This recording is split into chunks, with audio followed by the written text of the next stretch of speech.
नमस्कार, मैं हूं गिरजेश व्यास और उज्जैन टीवी के समाचार कार्यक्रम में आपका स्वागत है। आइए एक नजर डालते हैं उज्जैन के प्रमुख समाचारों पर। फाजलपुरा उच्चतर माध्यमिक विद्यालय परिसर में पेंशन से करवाया 2 कक्ष का निर्माण, समारोह पूर्वक हुआ लोकार्पण। महाकाल में पुरातत्व महत्व के अवशेष मिले, विक्रम विश्वविद्यालय का दल भी करेगा शोध। विक्षिप्त किशोरी का किया यौन शोषण, 2 व्यक्ति हुए नामजद और बढ़ेंगे आरोपी। कलयुग का करिश्मा, बहू ने सास के साथ की मारपीट, सास ने दर्ज करवाई रिपोर्ट। और अगरबत्ती कारखाने में लगी आग को मालिक बता रहा मजदूरों की लापरवाही। और अब समाचार विस्तार से। शासकीय उच्चतर माध्यमिक विद्यालय फाजलपुरा में नवनिर्मित कक्षों का हुआ समारोह पूर्वक लोकार्पण। फाजलपुरा क्षेत्र स्थित शासकीय उच्चतर माध्यमिक विद्यालय परिसर में 2 नवनिर्मित कक्षों का लोकार्पण किया गया।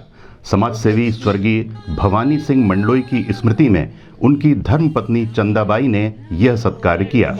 लोकार्पण कार्यक्रम सांसद अनिल फिरोजिया के मुख्य आतिथ्य में संपन्न हुआ। मुख्य अतिथि विधायक पारस जैन और विशेष अतिथि विवेक जोशी भाजपा जिला अध्यक्ष थे।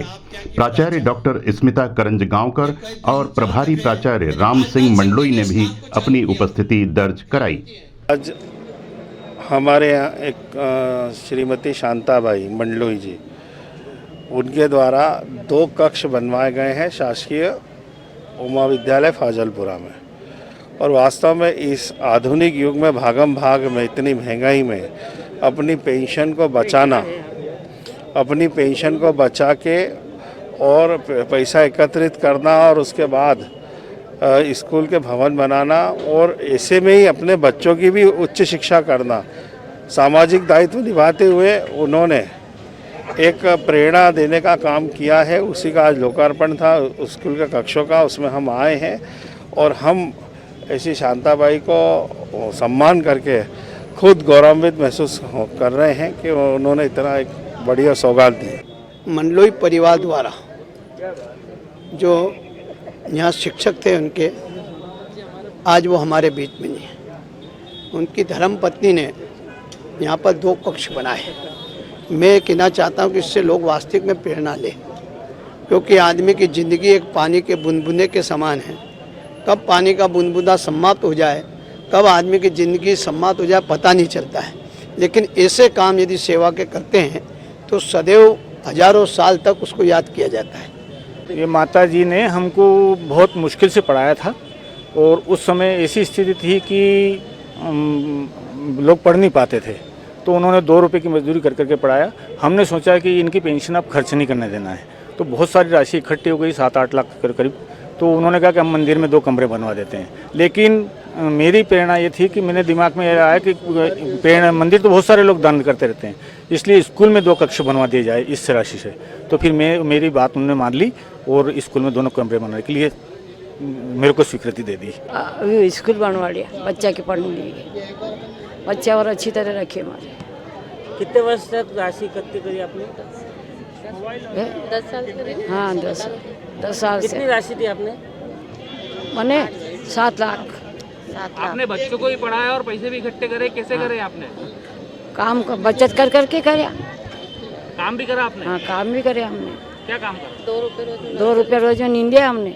महाकाल परिसर विस्तारीकरण के अंतर्गत हो रही खुदाई में प्राप्त पुरातन अवशेषों की जांच का कार्य जारी। विक्रम विश्वविद्यालय की टीम भी पहुंची। विगत दिनों महाकाल परिसर विस्तारीकरण खुदाई में प्राचीन काल की एक दीवार निकली। 10वीं-11वीं सदी की ये दीवार संभवतः किसी मंदिर की है।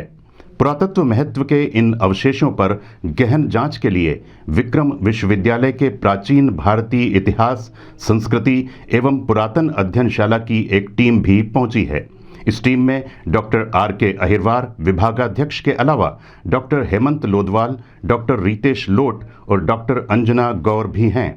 उक्त दल का कथन है कि इसमें परमार कालीन ईंटें भी निकली हैं, जिनकी साइज 3x8 की है। मिट्टी के पात्र भी मिले हैं। परमार कालीन सिक्के भी मिलने की संभावना बनी हुई है। देखिए ऐसा है, भारतीय पुरातत्व सर्वेक्षण मंडल जो दिल्ली की टीम कल आई थी और हम विश्वविद्यालय की टीम है पुरातत्व विभाग की, दोनों ने मिलकर के निरीक्षण किया और निरीक्षण करने के उपरांत डिसीजन लिया कि ये जो परमारकालीन पुरावशेष हैं इनको यथावत संरक्षण रखते हुए जो ऊपर का भराव है उसको भी हटाया जाए मिट्टी। नीचे जब कुछ चीज़ निकलेगी और भी चीज़ें तो फिर हम उस पर विस्तृत जानकारी दें। हमारे साथ जो करीब 7-8 लोग प्राध्यापक लोग हैं, शोधार्थी लोग हैं, इस सब की निगरानी में जो है ये खुदाई का कार्य जो है प्रारंभ होने जा रहा है और पूरी तरह से जो भी पाषाण चीज़ें निकल रही हैं, मिट्टी के प्रतिभांड निकल रहे हैं, जो भी चीज़ निकलेगी उस सबके सामने यथाशीघ्र आएगी। जो है ये निश्चित है कि टीम ने पूरी तरह देखा और ये निश्चित है कि कोई मंदिर के प्रमाण है जो है और वो 1000 पुराने हैं। अब इनके साथ क्या क्या निकलता है ये तो ऊपर हटाने के बाद भी हम लोग कुछ कह पाएंगे। नहीं तो दिख रहे ना वो जनरली कोयला जैसे हड्डियां और ये जनरली मंदिरों के आसपास हवन कुंड होते हैं और यज्ञशालाएं होती है और वो काल के अंतराल में क्या है कि ऊपर से नीचे तक जमीन में सामग्री चलती रहती है। जब ये भराव हुआ तो भराव में पशु पक्षी की हड्डियां ये जो भी है ये आ जाते हैं। जब तक कि वो सब पूरी सफाई नहीं होगी तब तक कुछ सामग्री सामने नहीं आएगी, तब तक उसके बारे में कुछ कहना उचित नहीं होते। और जाँच चल रही है किस प्रकार की जाँच, जब खुदाई होगी सामग्री निकलेगी तो वो जाँच चल रही है तो उसमें देखेंगे। मानसिक रूप से विक्षिप्त इंदौर निवासी युवती का हुआ था यौन शोषण, 2 आरोपी नामजद और भी आरोपी सामने आने की संभावना। गत 5 दिसंबर को रामघाट क्षेत्र में लावारिस हालत में घूमते हुए एक युवती थाना महाकाल क्षेत्र में मिली। उक्त युवती के अनुसार वो इंदौर की रहने वाली है। युवती ने पुलिस को बताया कि उसके साथ गंदा काम किया गया था। उसके बाद दुर्गेश नामक युवक उसे होटलों में भेजता था। युवती अपना इंदौर का पता कभी नंदानगर, कभी राजवाड़ा तो कभी एरोड्रम थाने के पास बताती है। फिलहाल उक्त युवती अंबोदिया स्थित आश्रम में रह रही है। पुलिस मामले में लगातार तफ्तीश कर रही है। अनुमान है कि इस मामले में आगे और भी नाम सामने आएंगे। हमारी संस्था मिली थी जिसे CWC में पेश किया गया था, तो उसने अपने जब उसकी काउंसलिंग हुई तो उसने बताया कि उसके साथ दुष्कर्म जैसा घटनाक्रम हुआ है, जिसको लेके CWC ने फिर यहाँ पे केस दर्ज करवाया है और उसमें 2 लोगों के नाम भी बताए हैं। तो उन लोगों के खिलाफ दुष्कर्म का प्रकरण दर्ज कर लिया गया है और विवेचना शुरू कर दी गई। आरोपी गिरफ्तार किए गए? अभी आरोपी गिरफ्तार नहीं किए गए। क्या किस तरह से करते थे वो? हाँ, बताया जा रहा है कि होटल में भेजा। हाँ, उसने अपने उसमें बताया है कि उसे होटल में पैसे देके फिर भेजा जाता ना। अगर ऐसा है तो फिर जैसे जैसे जानकारी मिलेगी उस हिसाब से कार्रवाई करके आगे सारी की जाएगी। अगर होटल मालिक भी इसमें संलिप्त पाए जाते तो उन पर भी कार्रवाई करेंगे। बहू और उसकी मां ने मिलकर सास के साथ की मारपीट। मामला महिला थाने पहुंचा। सास ने भी की शिकायत। सास के द्वारा बहू को प्रताड़ित किए जाने के समाचार तो आमतौर पर सामने आते ही हैं, मगर एक मामला ऐसा भी सामने आया है जिसमें एक बहू ने अपनी मां के साथ मिलकर अपनी सास की पिटाई कर दी।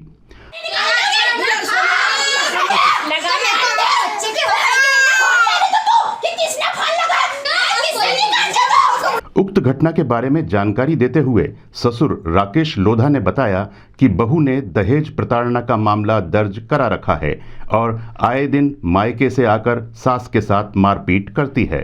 तब मैं तो पान की दुकान पे था, मेरी वाइफ और वो खाना ना बना रही थी, तो मेरी जो बहू है उसने दहेज का प्रकरण लगा रखा। हम तो तारीख पे जाते हैं, वो उसके घर देती है। वो वहाँ पहले भी आके मार कुछ करती मेरी वाइफ को, तो पहले हमने महिला थाने में आवेदन दे दिया। महिला थाने में आवेदन दे दिया तो उन्होंने बोला ठीक है आप आवेदन दे जाओ, बोले आपकी सेफ्टी के लिए। तो मैंने सेफ्टी के लिए देखा। उसके बाद ये हुआ सर कि अभी मेरी वाइफ घर पे ही थी, खाना ना बना रही थी, मेरी बच्ची थी। उसकी माँ रेखा और हेमा मेरी जो बहू है ये हीरा मिल में रहती है हमारे साथ में, उसने केस लगा रखा था तो उसके यहीं रहती है। वहाँ से आके आज फिर उसने मारा कुटी करने लगी मेरी वाइफ को, खूब मारा कुटी करी और उसका हमारे कैमरे भी लगे हैं, उसमें सब उसकी वीडियो शूटिंग और ये सब है। वो भी अभी मैडम को मैंने दिखाई है कि ये देखो मैडम उसकी माँ और ये आके वहाँ से आके मेरी वाइफ को गला वला दबा के गिरा गुरु दिया और सब नखुन नखुन। और वो सीधी साली बोले तेरे को मार डालूंगी, तू कौन है क्या है, बोले इस तरीके से उससे मतलब बहुत बदतमीजी से पेश आती है। उद्योगपुरी अगरबत्ती कारखाने में लगी आग, दोष मालिकों का लेकिन दोष मढ़ा गया मजदूरों पर। स्थानीय मक्सी रोड स्थित उद्योगपुरी में देर रात 1 बजे एक अगरबत्ती कारखाने में आग लग गई। फायर ब्रिगेड को खबर मिलते ही पहले 1 और फिर 3 दमकल गाड़ियां भेजी गईं। सुबह 4 बजे आग पर काबू पाया गया। कारखाना मालिक मुर्तजा का कहना है कि ये आग मशीन के गर्म होने से लगी है। मुर्तजा के मुताबिक कारखाने में अग्निशमन यंत्र भी थे। मालिक अपनी लापरवाही को मजदूरों के माथे मढ़ने की कोशिश कर रहा है। कुछ मशीन और मोटर कुछ ज़्यादा गर्म हो रही थी या कुछ माल ज़्यादा फाइन होगा, बारीक होगा, तो लेबर समझ नहीं पाए। उन्होंने मशीन तो बंद कर दी, लेकिन जब वो बोरा खोला तो आग की लपटें बाहर आ गए। वो इस तरीके से ज़रा घबरा गए और कंट्रोल नहीं हो पाई। दूसरी तरफ फायर ऑफिसर अजय सिंह राजपूत का कहना है कि हम कारखाना मालिक को 2-3 बार अग्निशमन व्यवस्था के लिए आगाह कर चुके हैं, मगर उसने व्यवस्था नहीं की। फलतः उसकी लापरवाही से ही ये अग्निकांड हुआ है।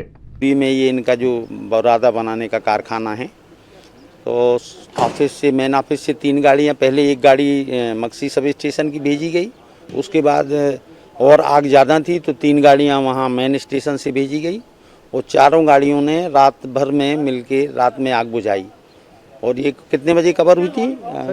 4 बजे कभी कवर हो गई थी आग। और उसके बाद अभी फिर 2-3 गाड़ी पानी अभी और डाल चुके हैं 7 बजे से लेके। और ये इसमें 2-3 साल पहले भी लग चुकी थी और इनको बताया गया था कि ये फायर का इंतज़ाम कर लें, एक टैंक बना लें, पंप रख लें, हॉस पाइप लगा लें, जिसमें यदि आग लगती है तो ये खुद बुझा सकें। मगर 2 से 3 साल हो गए, इनने अभी कोई व्यवस्था नहीं की है। अपराध जगत से जुड़े हुए 2 बदमाशों के अवैध निर्माण ढहाए गए। पुलिस और प्रशासन की संयुक्त कार्रवाई। पुलिस महकमे की सजगता और नगर निगम की सक्रियता से अपराध जगत से जुड़े बदमाशों के अवैध निर्माण कार्यों को ध्वस्त करने की कार्रवाई बदस्तूर जारी है। इस क्रम में कानीपुरा में रितेश उर्फ लोडिंग का अवैध निर्माण ढहाया गया। रितेश पर 25 गंभीर मामले दर्ज हैं। रितेश लोडिंग पिता विजय सिंह, इसके ऊपर 25 से ज़्यादा अपराध पंजीबद्ध हैं, जिसमें हत्या का प्रयास, लूट, घर में घुसकर मारपीट, अवैध शराब बेचना आदि कई गंभीर अपराध पंजीबद्ध हैं। अवैध घर पर आज कार्रवाई की गई। इसी तरह पांड्या खेड़ी निवासी 2 भाई पंकज सिंह और कुलदीप पिता अशोक सिंह के मकान और ढाबे को भी जमींदोज किया गया। ये पूरा परिवार ही आपराधिक प्रवृत्ति का है। इन भाइयों पर 15 प्रकरण दर्ज हैं। सीएसपी पल्लवी शुक्ला ने इस विषय में बताया, कुलदीप, पंकज, पिता अशोक सिंह, ये पूरा परिवार अपराधी है। इनके विरुद्ध 11 और 4 अपराध पंजीबद्ध हैं। आज नगर निगम टीम द्वारा अवैध निर्माण पर कार्रवाई की जा रही है और इनका मकान ध्वस्त किया गया। साईं विहार कॉलोनी में हुई चोरी की घटना, 3 घरों के ताले टूटे। नगर में हो रही चोरी की घटनाओं के क्रम में देवास रोड स्थित साईं विहार कॉलोनी में 3 घरों के ताले टूटे। एक घर के मालिक दानिश शहर में नहीं। रिचा भटनागर ने अपने घर में हुई चोरी की रिपोर्ट नागजरी थाने में लिखवाई। थाना प्रभारी वर्दे ने जानकारी देते हुए बताया, सुने मकान में चोरी हुई रात्रि में, तो उसमें जो है रिचा भटनागर है, उनके यहाँ से मकान के ताले टूटे हैं और उनके द्वारा बताया कि अभी सामान कुछ नहीं गया है, तो उसमें अपराध पंजीबद्ध कर विवेचना की जा रही है। उसमें तो कितने घरों के ताले लटकाए गए थे? वो पड़ोसी एक दानिश है, उसका भी टूटा है, वो भी बाहर है और उसके आने पे पता चलेगा कि उससे क्या हुआ चोरी। और आइए एक नजर डालते हैं उज्जैन के मौसम पर।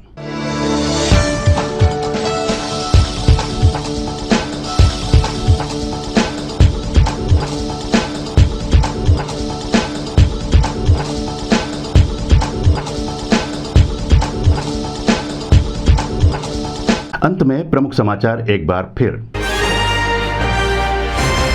फाजलपुरा उच्चतर माध्यमिक विद्यालय परिसर में पेंशन से करवाया 2 कक्ष का निर्माण, समारोह पूर्वक हुआ लोकार्पण। महाकाल में पुरातत्व महत्व के अवशेष मिले, विक्रम विश्वविद्यालय का दल भी करेगा शोध। विक्षिप्त किशोरी का किया यौन शोषण, 2 व्यक्ति हुए नामजद और बढ़ेंगे आरोपी। कलयुग का करिश्मा, बहू ने सास के साथ की मारपीट, सास ने दर्ज करवाई रिपोर्ट। और अगरबत्ती कारखाने में लगी आग को मालिक बता रहा मजदूरों की लापरवाही। तो ये थे उज्जैन के समाचार। उज्जैन के ताजा समाचारों के लिए देखते रहिए उज्जैन टीवी।